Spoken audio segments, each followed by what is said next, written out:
तो दोस्तों स्वागत है सभी का फिर से एक न्यू वीडियो में। तो गाइस कहानी की शुरुआत होती है एक जवान लड़के से जो जेल के कपड़े पहनकर चलाती धूप में मजदूरी कर रहे थे।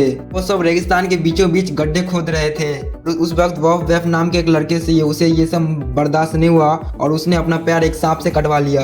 इसके बाद सीन चेंज होता है और हम लोग स्टैनली नाम के लड़के को देखते हैं जो सड़क पर चल रहा था और अचानक उसके सर पे 2 जूते गिरे जिससे वो भी गिर गया। जूते काफी बढ़िया थे इसलिए उसने रखने का फैसला किया। जब जूतों के साथ भाग रहा था तभी उसे अचानक पुलिस ने जूते चुराने के जुर्म में उसे गिरफ्तार कर लिया। असल में ये जूते एक मशहूर फुटबॉलर के थे जिसने इस जूतों को दान कर दिया था। पुलिस ने स्टैनली के घर जाकर उसके पेरेंट्स को उसे गिरफ्तारी की खबर दी तो उन सबको लगा उसके परिवार पे लगे हुए शराब के वजह से हुआ है।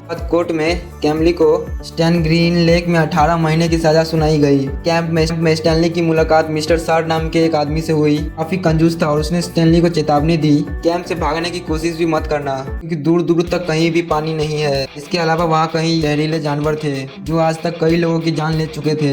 आदमी ने स्टैनली को यूनिफॉर्म दिया और हर रोज 5 फुट का गड्ढा खोदने को कहा।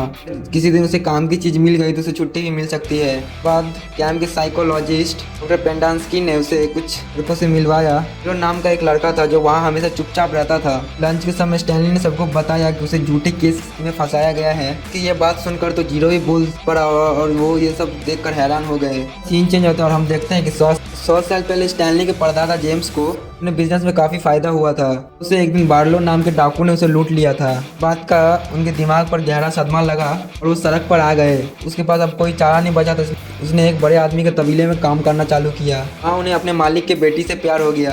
एक दिन मैडम जिरोनी नाम से एक औरत से पूछा कि एक लड़की का दिल कैसे जीता जाए। उन्होंने कहा वो लड़की एकदम बेवकूफ है, जेम्स को अमेरिका चले जाना चाहिए। जेम्स ने उसकी बात नहीं मानी और लड़की के पिता से उसका हाथ मांगने के लिए चला गया। पिता ने अब जेम्स को अपनी काबिलियत साबित करने के लिए बड़ा सा एक मोटा सुअर लाने को कहा। जेम्स फिर से जिरोनी के पास गया। फिर जिरोनी ने उसे एक सुअर का बच्चा देकर कहा इसे पहाड़ की चोटी पर ले जाओ और ले जाकर झरने का पानी पिलाओ। बाद जेम्स ने उसे वादा किया कि जेम्स सफल होने के बाद उसे जिरोनी को अपने कंधे पर बैठाकर पहाड़ की चोटी तक ले जाएगा तपस्या करके वहाँ फिर से जवान हो सके।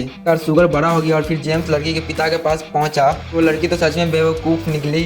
अधेड़ उम्र आदमी को पसंद करने लगी। सब देखकर जेम्स गुस्से में आकर अमेरिका की ओर निकल पड़ा। उसने इस चक्कर में जिरोनी से जो वादा किया था वो भूल गया। कि ये हरकत से जिरोनी को बहुत गुस्सा आया। जेम्स के पूरे खानदान को ही शराब दे दिया। स्टैनली जब वहाँ पर काम कर रहा था तो उसे एक प्राचीन पत्थर मिला। उसने तुरंत ही काउंसिलर को दिखाया पर उन्हें पत्थरों में कोई दिलचस्पी नहीं थी। पहले मॉडर्न के दादा ट्राउट वॉकर का ही राज था। पास में रहने वाला सैम नाम का लड़का वहीं प्याज बेचता था और उसे कैथरीन नाम के एक टीचर से प्यार हो गया। कैंप में स्टैनली एक्सरे उसके साथियों के ग्रुप में शामिल हो गया और उसे केवमैन का नाम दिया गया। एक दिन अपनी माँ का खत मिला जिसकी कहानियां पढ़ के वो बहुत खुश हुआ। जीरो ने उसे पूछा कि वो क्या पढ़ रहा है। कि जीरो को तो पढ़ना लिखना नहीं आता था। जो चाहता था कि स्टैनली उसे भी पढ़ना लिखना सिखाए। स्टैनली ने इनकार कर दिया क्योंकि वो दिन भर के काम से बहुत ज्यादा थक जाता था। एक दिन खुदाई करते करते स्टैनली को एक चीज मिली जिस पर KB लिखा हुआ था। अचानक एक्सरे ने स्टैनली से छीनकर तुरंत काउंसलर को दे दिया ताकि उसे एक दिन के लिए छुट्टी मिल जाए। फिर काउंसलर ने इसके बारे में वार्डन को बताया जो असल में एक औरत थी। इस नए चीज से वो खुश होकर एक्सरे को उसने एक इनाम दिया। बाकी सबको इस गड्ढे को और खोदने के लिए कहा। बाद हम लोग फिर से 100 साल पीछे जाते हैं। सैम मिस कैथरीन से मिलने गया था। टपकती हुई छत की मरम्मत की। धीरे धीरे उन दोनों की दोस्ती प्यार में बदल गई और इससे शहर के बाकी मर्द जलने लगे। थोड़े तो कैथरीन पर वो भी डालते थे। ट्राउट वॉकर ने कैथरीन से बात की। कैथरीन ने उसे भी भाव नहीं दिया। फिर कुछ दिन बाद ट्राउट ने सैम को कैथरीन को किस करते हुए देख लिया। गुस्से में आकर उसने कैथरीन का पूरा स्कूल ही जला डाला। जब कैथरीन ने पुलिस में कंप्लेन की तब इंस्पेक्टर ने उसका फायदा उठाने की कोशिश की। इंस्पेक्टर ने कहा सैम ने एक गोरी लड़के के साथ संबंध बनाए हैं। जुर्म के बदले उसे सजाए मौत सुनाई जाएगी। कैथरीन तुरंत ही ये बात सैम को बताने के लिए भागी। तब तक सैम के कश्ती में किसी ने उसे गोली मार दी थी। कैथरीन का इतना बड़ा सदमा लगा कि उसने मौत का बदला लेने के लिए ठान लिया। उसने इंस्पेक्टर को जल्दी गोली मार के उसके चेहरे को चूम लिया। बाद वो कई अमीर ठेकेदारों को लूटने लगी। मार के उसे जाने से पहले सबको चूम कर जाती। इसके बाद वो किसिंग करते बार्लो के नाम से मशहूर हो गई। फिर सैम के मौत के बाद से उस शहर में कभी भी बरसात नहीं हुई। वर्तमान समय में मिस्टर सर लड़कों के लिए पानी लाए तो मैग्नेट नाम के लड़कों ने बीजों से भरा हुआ एक बैग चुरा लिया। सर को इस चोरी के बारे में पता चला तो उसने सबको सजा देने का फैसला किया। खैर स्टैनली ने ये एग्जाम अपने सर लेकर सबकी जान बचाई। तो स्टैनली को सर के वार्डन के पास ले जाया गया। स्टैनली को सजा देने के बजाय सर को ही डांट दिया। जब स्टैनली ने वापस लौटा तो जीरो ने उसके हिस्से का भी गड्ढा खोद दिया। स्टैनली ने उन सबको सजा से बचाया था। इस हरकत से खुश होकर स्टैनली ने जीरो को पढ़ाना लिखाना भी शुरू कर दिया। फिर एक दिन जब वो जीरो को पढ़ा रहा था तो अचानक उसे एहसास हुआ कि गड्ढे से निकली चीज असल में एक लिपस्टिक थी, मालकिन कोई और नहीं बल्कि मशहूर केक वर्लोन ही थी। जीरो ने खुलासा किया कि उसका असल नाम हेक्टर जिरोनी है। असल में वो मैडम जिरोनी के खानदान ही से था। 100 साल पहले स्टैनली के परदादा को शराब दिया था। खैर एक दिन इंचार्ज को भनक लग गई कि स्टैनली के बदले जीरो ही उसका गड्ढा खोदता है।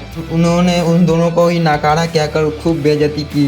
ये सुनकर जीरो को इतना गुस्सा आया कि उसने इंचार्ज को कुल्हाड़ी मारकर वहां से भाग गया। जब वार्डन को जीरो की भागने की खबर मिली उसने कहा कि जीरो एक हफ्ते से ज्यादा जिंदा नहीं रह पाएगा। फिर हमें पता चलता है कि जीरो अनाथ था। उसकी माँ उसे पार्क में छोड़कर चली गई थी। जब स्टैनली ने ये बातें सुनी तो उसे बहुत दुख हुआ। फिर उसे याद आया कि उसके परदादा जेम्स ने ऐसे तैसे रेगिस्तान में 16 दिन गुजारे थे।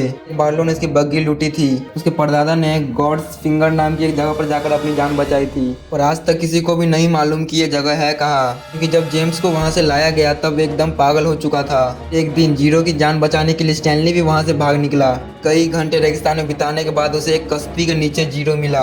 जीरो ने बताया कि उसे कश्ती में अचार के डब्बे मिले जिसके वजह से वो अभी तक जिंदा रह पाया है। कश्ती भी कैथलीन के प्रेमी सैम की ही थी। फिर इसके बाद उसे एक बहुत दूर इंसान के अंगूठे जैसी एक पहाड़ मिली। जल्दी सैम को एहसास हुआ कि यही गॉड्स फिंगर पहाड़ी है। अब वो लोग जैसे तैसे पहाड़ चढ़ने लगे, लेकिन आधे रास्ते में जीरो थक कर गिर गया। स्टैनली ने उसका हाथ नहीं छोड़ा। उसने उसे कंधे पर उठाकर उसकी चोटी तक ले गया। इसी तरह उसने अनजाने में मैडम जिरोनी के परपोते को चोटी तक पहुंचाकर अपने परदादा का वादा पूरा कर दिया। चोटी पर पहुंचकर उसे पानी के झरना मिला। सैम प्याज उगाता था। इसी तरह स्टैनली को कोर्ट में बेकसूर घोषित कर दिया गया। स्टैनली के वकील उसे कैंप में लेने पहुंची। ने उसे बताया नहीं कि स्टैनली भाग गया है। फिर इसके बाद अगले दिन जीरो ने स्टैनली को सच बता दिया। स्टैनली उसी की वजह से कैंप में आया है। असल में वो जीरो ही था जिसने दुकान से वो जूते चुराए थे।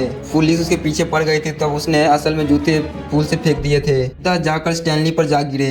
सुनकर स्टैनली को दुख नहीं हुआ क्योंकि उसने इसी बहाने में गॉड्स फिंगर पहाड़ी ढूंढ के निकाली थी। अब हम लोग फिर से 100 साल पीछे जाते हैं और लोग को सूखे रेगिस्तान में सैम की कश्ती मिली। एक वही बैठकर अपने प्रेमी को याद करने लगी। ड्राउट वॉकर और उसकी पत्नी वह आ पहुंचे। उस पर बंदूक तानकर उसका सारा लूटा हुआ पैसा उसे उसके हवाले करने के लिए कहा। केक ने अपना मुंह नहीं खोला और उसे एक पीली छिपकली ने जाकर काट लिया जिससे वो मर गई। उस दिन के बाद से ट्राउट वॉकर का खानदान इस रेगिस्तान में गड्ढे खोदकर केक वॉकर का खजाना ढूंढने में लगा है। असलियत में स्टैनली और जीरो भागते हुए कैंप में वापस आ गए तो सीधा उस गड्ढे में पहुंचे जहां कैट बर्लो की लिपस्टिक मिली थी। फिर वहां पर खुदाई करने के बाद उसे कैट बर्लो का मशहूर खजाना मिल ही गया। वहां पर आकर मिस्टर वार्डन और सर ने आकर उसका खजाने पर कब्जा कर लिया। लेकिन अचानक वो पीछे हट गए। उन्होंने देखा कि खजाने के ऊपर पीली जहरीली छिपकलियां लिपटी हुई थी।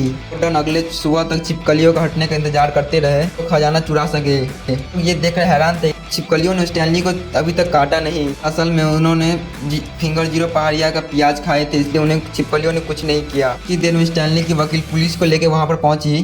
वार्डन ने दोनों लड़कों पर उसका खजाना चुराने का इल्जाम लगा दिया। अचानक उसने खजाने पर देखा कि खजाने पर तो जेम्स वर्लेट का नाम लिखा हुआ था। तो वार्डन का झूठ पकड़ा गया। फिर स्टैनली को खजाना ले जाने का इजाजत मिल गई। वार्डन और उसकी गैंग को गिरफ्तार कर लिया गया। तभी अचानक उस रेगिस्तान में 100 साल के बाद अचानक बरसात हुई और स्टैनली जीरो को अपने घर ले आया। दोनों ने वो खजाना आपस में बांट लिया। बाद जीरो ने एक जासूस के जरिए अपनी माँ को ढूंढ निकाला। ये खुलासा होता है कि उसकी माँ उसे छोड़कर नहीं गई थी, तो आज तक अपने बेटे को ढूंढ रही थी। जीरो और स्टैनली ने साथ में घर खरीदा। फिर उन्होंने कैंप के बाकी बच्चों को भी अपने घर बुलाकर खूब मस्ती की। वीडियो पसंद आई तो चैनल को लाइक और सब्सक्राइब जरूर कर देना। मिलते हैं नेक्स्ट वीडियो में।